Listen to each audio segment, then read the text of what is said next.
The fire truck didn't even slow down. Sirens blaring, lights flashing, it rounded the corner like a stampede of bulls and charged directly toward the brand-new luxury SUV that was parked diagonally across the freshly painted red fire lane. That SUV belonged to Morgan. Kids screamed. Wine glasses hit the pavement.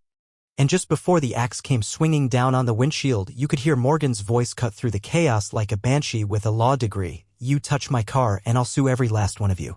2 seconds later, the sound of shattering glass exploded into the air like a firework finale. And believe it or not, that still wasn't the wildest thing that happened that day. That morning, the neighborhood had been unusually quiet, which in retrospect should have been the first red flag. I was in my backyard trimming the hedges and listening to a podcast about bridge collapses because yes, I'm that kind of person, and I spotted Morgan pacing across her front lawn with a clipboard in one hand and a walkie-talkie in the other like she was directing a hostage negotiation. That could only mean one thing, another one of her signature exclusive events. By exclusive, of course, I mean unpermitted, obnoxiously loud, and prone to inflatables the size of a duplex. I sighed and glanced over at the fire lane that ran directly across from Morgan's driveway. It had just been repainted 2 weeks earlier by the city. No way that stayed clear today. Morgan was the kind of person who introduced herself as Morgan with an M like it mattered. She treated HOA rules like optional poetry and had this remarkable talent for weaponizing the few that benefited her. She once fined a neighbor for leaving a trash bin out an extra day during a blizzard. So it was no surprise when, around noon, a valet service pulled up and started parking cars directly in the fire lane like it was the Ritz-Carlton. Front and center? Her mirror-polished luxury SUV backed right up to the hydrant with a glitter-taped "Reserved for Host" sign stuck to the rear window. By 2 p.m., our quiet suburban street had been transformed into a full-blown carnival. There was a taco truck, a DJ blasting early 2000s club hits, inflatable castles that towered over rooftops. I watched a toddler toddle past with a margarita straw in his mouth and no pants, and 2 middle-aged guys were passed out under the snack table like it was Coachella for dads.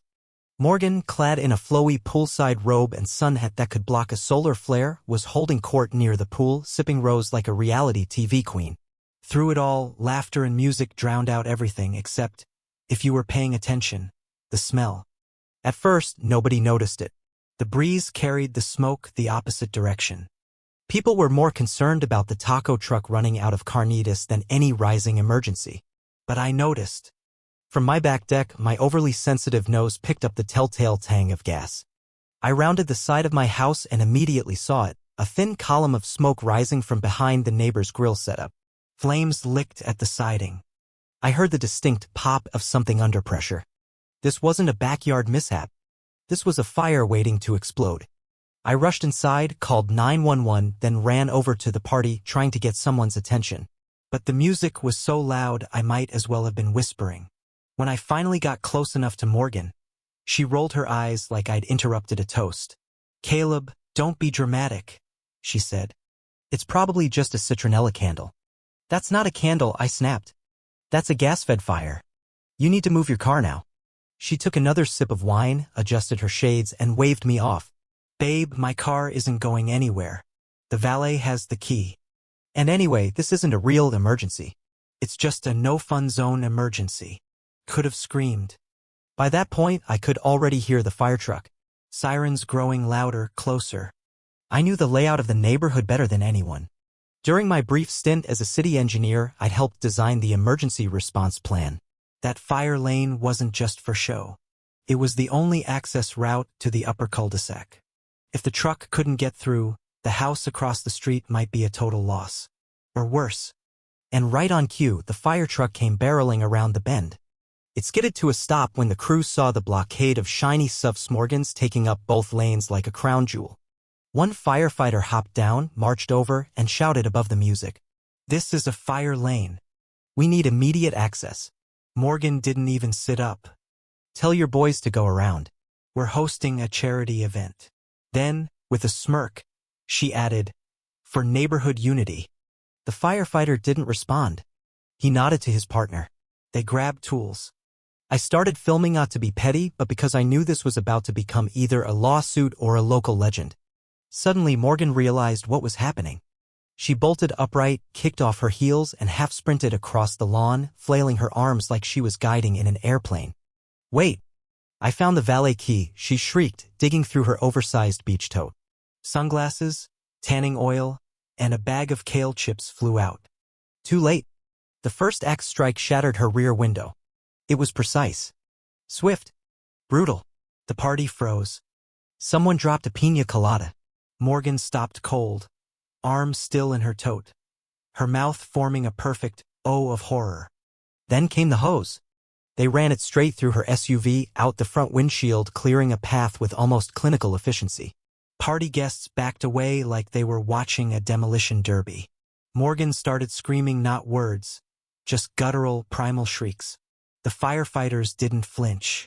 They ran the hose uphill and had the fire under control in minutes.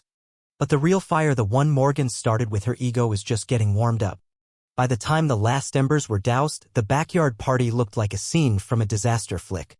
Morgan stood by her wrecked SUV, robe-soaked, mascara running, still clutching a jagged piece of side mirror like a war relic. The fire captain approached her calmly. "You obstructed an emergency response. Your vehicle was illegally parked in front of a hydrant. We had authorization to breach it." Morgan scoffed. "I'm friends with the mayor. I'll have your badge by Monday." The firefighter just shrugged. "Tell him we said hi. And ask him if he remembers writing the fire code you violated." Morgan had no comeback. Just silence, then a retreat. That evening I reviewed the footage from my doorbell camera. I caught nearly everything. Before I could decide what to do with it, someone else's recording had already hit Reddit. The title, entitled "Woman Blocks Fire Lane for Party, Firefighters Treat Her SUV Like a Piñata." It went viral overnight.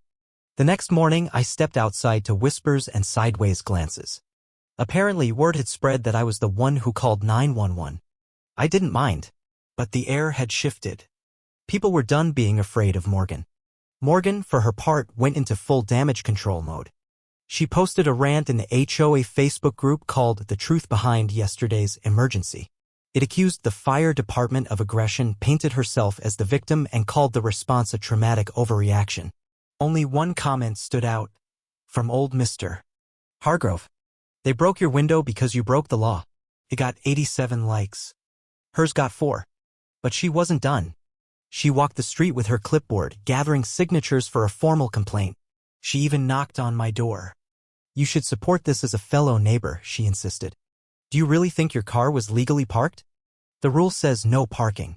I wasn't parked. I was hosting. I blinked. That's not how fire safety works. You think you're a hero because you tattled?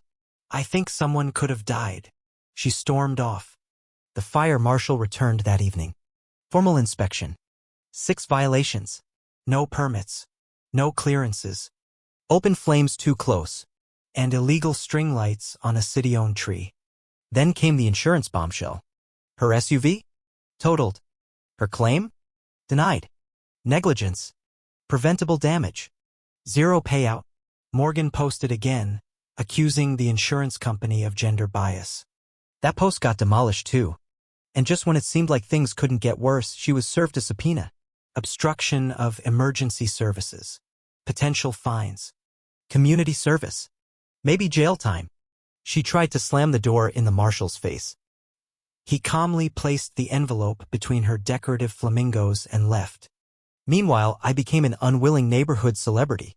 Strangers thanked me. Kids called me the fire guy. One woman brought brownies. Morgan?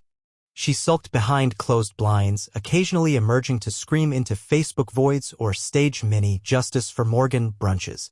Only her cousin ever showed up. Eventually, the HOA had enough. Emergency vote. The room packed. Neighbors finally spoke. She was removed as president in a landslide. Only one vote for hers. As she left, red-faced and seething, she hissed, "This place will fall apart without me." "Mr. Hargrove replied, "If falling apart means I can hang wind chimes again, I'm all in." The room erupted in laughter. And just like that, the neighborhood changed. No more threats. No more surprise inspections. Just peace. Morgan tried to rebrand herself online. Changed the group name. Posted long-winded manifestos. Nobody engaged. City inspectors returned. Fines piled up. Her violations triggered a full compliance audit. She was drowning. Then, one morning, a moving truck showed up. No official announcement. But we all knew. As she stood on her lawn, hoodie pulled up, sunglasses oversized, it was clear even she knew it was over. She got in her cousin's truck and left. No final speech. No middle finger to the sky. Just gone. That night, neighbors gathered by the park. Informal. Peaceful. Someone grilled hot dogs. Someone else brought lemonade. A little boy ran up to me. "Hey, you're the fire guy." I smiled. Just the guy with the phone call. He didn't care. To him, I was the reason he got to stay up late. Later, a sign appeared in the HOA garden, community over control. Flowers planted underneath. A small bench added beside it. And then, the final twist. 2 weeks later, a billboard went up off the highway. A still frame from the viral video. Morgan mid-scream, glass shattering, hose threaded through her SUV. Text below, respect fire lanes. Save lives. City-sponsored PSA. Morgan had wanted to be known. She got her wish. Just not the way she imagined.